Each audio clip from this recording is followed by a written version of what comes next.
Delhi police ने साल 2020 में गैम्बलिंग एक्ट के 2400 मामले दर्ज किए हैं।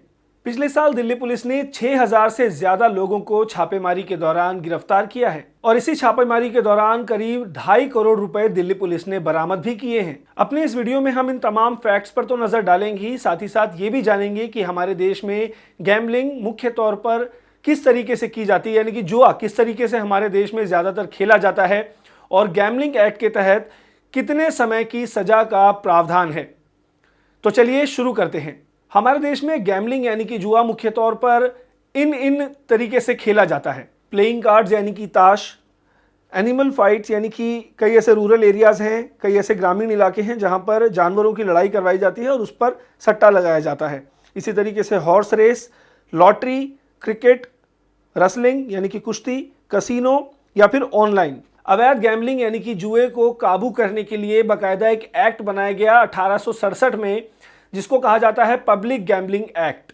पब्लिक गैम्बलिंग एक्ट का सेक्शन 3 ये कहता है कि अगर आप किसी मकान के मालिक हैं और अपने मकान के अंदर अवैध तरीके से गैम्बलिंग करवाते हैं, जुआ खिलवाते हैं, तो उस पर आप 3 महीने की कैद के भागीदार होंगे अगर आप पकड़े गए तो। अगर दूसरी बार फिर एक बार आप पकड़े जाते हैं तो 12 महीने की सजा का प्रावधान है। अगर आप पब्लिक प्लेस में गैम्बलिंग करते हैं या फिर जुआ खेलते हुए पाए जाते हैं तो आपको पुलिस बिना वारंट के गिरफ्तार भी कर सकती है।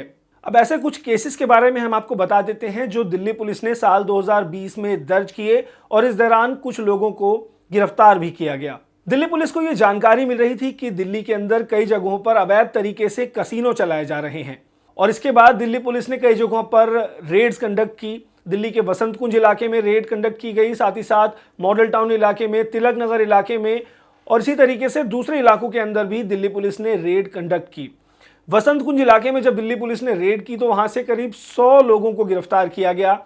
साथ ही साथ जो तिलक नगर और इसके पास जो मॉडल टाउन का जो इलाका है वहां पर जब रेड की गई तो करीब 50 लोगों को दिल्ली पुलिस ने वहां से गिरफ्तार किया। इससे पहले भी दिल्ली पुलिस ने ऐसे कई रैकेट पकड़े हैं जिनमें सट्टा चलाने के लिए सॉफ्टवेयर का इस्तेमाल किया जाता था, जिसके जरिए जो सटोरिये हैं वो अपने क्लाइंट्स या फिर पंटर्स का हिसाब किताब वो उसी सॉफ्टवेयर में रखा करते थे। इसी तरीके से समय के साथ साथ अब गैम्बलिंग का तरीका भी बदल चुका है। अब जो सटोरिये हैं वो मोबाइल फ़ोन, स्मार्टफोन्स या फिर लैपटॉप के जरिए ही इस धंधे को चला रहे हैं। अवैध तरीके से चलने वाली गैम्बलिंग को काबू करने के लिए बाकायदा एक एक्ट बनाया गया 1867 में, जिसको पब्लिक गैम्बलिंग एक्ट कहा जाता है और इसके तहत ज़्यादा सज़ा तो नहीं है, लेकिन इतना ज़रूर है कि कई सारे राज्यों में जहां पर अभी भी लॉटरी और इसी तरीके से जो दूसरे गैम्बलिंग के तरीके हैं जो लीगल नहीं हैं, वहां पर ये सारे कानून लागू होते हैं। मई के महीने में दिल्ली पुलिस ने एक ऐसे शख्स को गिरफ्तार किया था जो कि कोविड-19 के दौरान अवैध तरीके से लॉटरी दिल्ली के अंदर चला रहा था और जब उसे पुलिस ने गिरफ्तार किया तो उसने कहा कि कोविड-19 महामारी के दौरान लॉकडाउन हुआ और उस दौरान वो बेरोजगार हो गया। इसके बाद ही उसने लॉटरी का ये अवैध काम करना शुरू किया। हैरानी की बात तो ये है कि ये लोग कोविड-19 महामारी के दौरान जब लॉकडाउन लगा था उस दौरान से सट्टा लोगों को इसी तरीके से खिला रहे थे अवैध तरीके से और लोग लगातार इनके पास पैसा भी लगाया करते थे, सट्टा भी खेला करते थे। अब कानून बनता है तो उससे बचने के कई तरीके भी बनते हैं। जो गोवा के अंदर कसीनो के ओनर्स हैं या फिर जो कसीनो के जो मालिक होते हैं वो लोग क्या करते हैं कि समुद्र के अंदर 16 नॉटिकल माइल्स जा करके वहां पर क्रूज के अंदर लोगों को कसीनो के अंदर जुआ खिलवाते हैं और ऐसे में क्या होता है कि ये कानून वहां पर लागू नहीं होता है। यानी कि इस कानून में सीधे सीधे ये बात लिखी हुई है कि समुद्र के अंदर 16 नॉटिकल माइल्स के बाद ये कानून लागू नहीं होगा और इसी लूप होल का फायदा ये कसीनो के ओनर्स उठाते हैं। इसके लिए बाकायदा बोट्स, जो गोवा की कई बीचेस हैं वहां से बोट्स चलती हैं और क्रूज तक वो बोट्स आपको छोड़ देती हैं, वहां पर आराम से आप लोग एंजॉय कर सकते हैं। हमारे देश में भी 13 राज्य ऐसे हैं जहां पर लॉटरी लीगल है, जिसको बाकायदा सरकार ने टैक्स वहां पर लगाया हुआ है, जो राज्य सरकार वहां पर होती है और इस तरीके से लॉटरी का ये काम चलता है।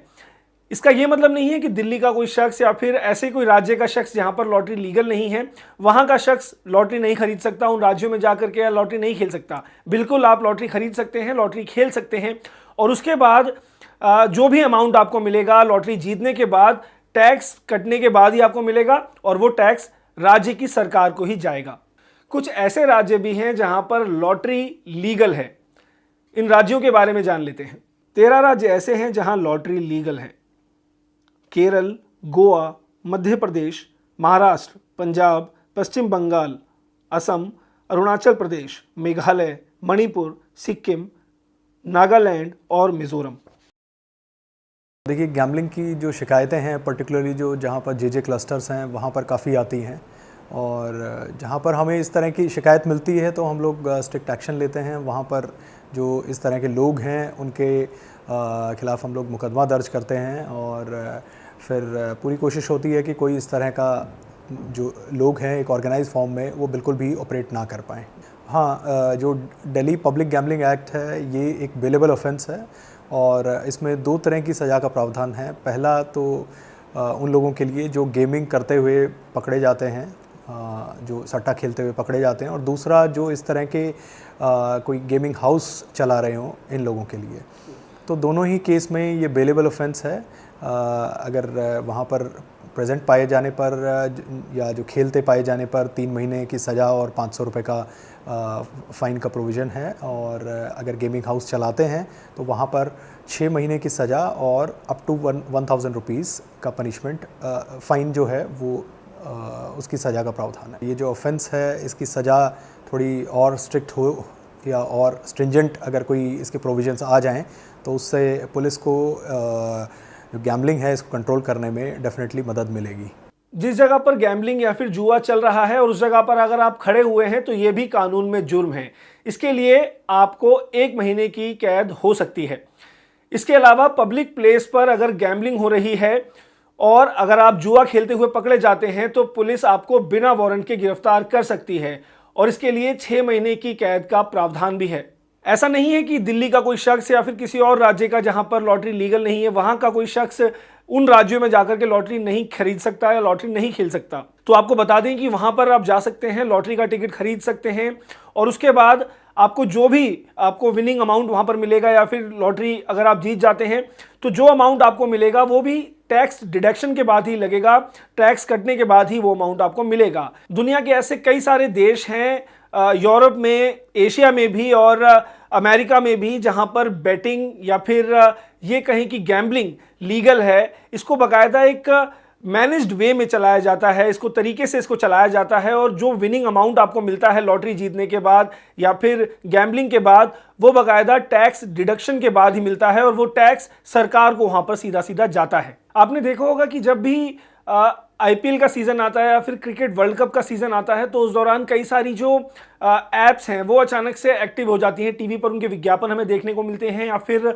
जो हमारे सोशल मीडिया के प्लेटफॉर्म्स होते हैं यानी कि फेसबुक या फिर इसी तरीके के दूसरे प्लेटफॉर्म्स, वहां पर इन तमाम जो एप्स हैं उनके एड्स हमें देखने को मिलते हैं। अगर हम ड्रीम 11 की बात कर लें या फिर माई सर्कल 11 और इसी तरीके से काफ़ी सारे ऐप्स हैं जिसमें कि क्रिकेट प्लेयर्स पर आप पैसे लगाते हैं और वहां पर भी आपको एक विनिंग अमाउंट मिलता है। तो वहां पर भी एक तरह से कहा जाए कि ये एक छोटा रूप है सट्टे का, छोटा रूप है गैम्बलिंग का, लेकिन इसको बाकायदा एक मैनेज्ड वे में किया जाता है। सरकार से परमिशन लेकर के ही ये ऐप्स चलाई जाती हैं, इसका भी बाकायदा टैक्स सरकार को जाता है।